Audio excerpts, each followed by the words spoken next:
So, how closely is that?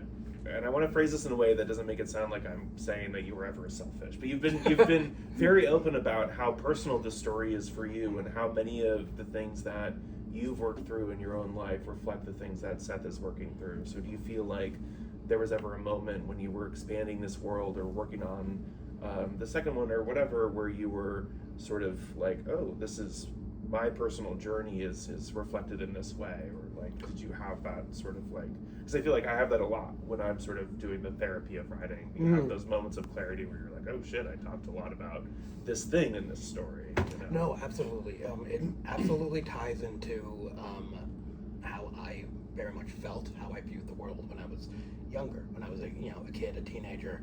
And I think the reason why I tried so hard to make the narrative like spread away from Seth in book one and become more about the world and all the other characters and all of that, because I went through that same kind of experience. I was in my early 20s. I had a late start to college, but I went and through, I guess this is where the focus of all the acquiring knowledge for knowledge's sake comes in. Through my time at college, I felt myself becoming more grounded, becoming more aware of things going on in the world and other people, and I had to, learn to get, coexist amongst other students with teachers, and everything is learning that life very much is a collaborative process and not something you can do on your own. And do you feel like Bard was instrumental in that? Because Bard is a very collaborative, collegiate atmosphere. 100%. For those who don't know, their teaching style is a bit different from other colleges. It's a round table setting. All the students talk. It's a discussion-based lecture, and along with that, I had two very influential professors.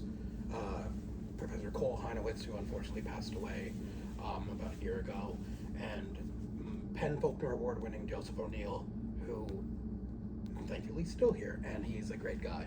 So connecting with them and connecting with the Bard, setting and community, 100% was a part of that.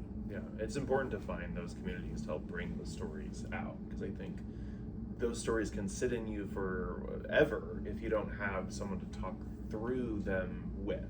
100%, and like you touched upon, it's a very therapeutic process. Yeah. Once I wrote The Monsters Among Us, I felt like all the feelings that inspired it were just gone like vapor.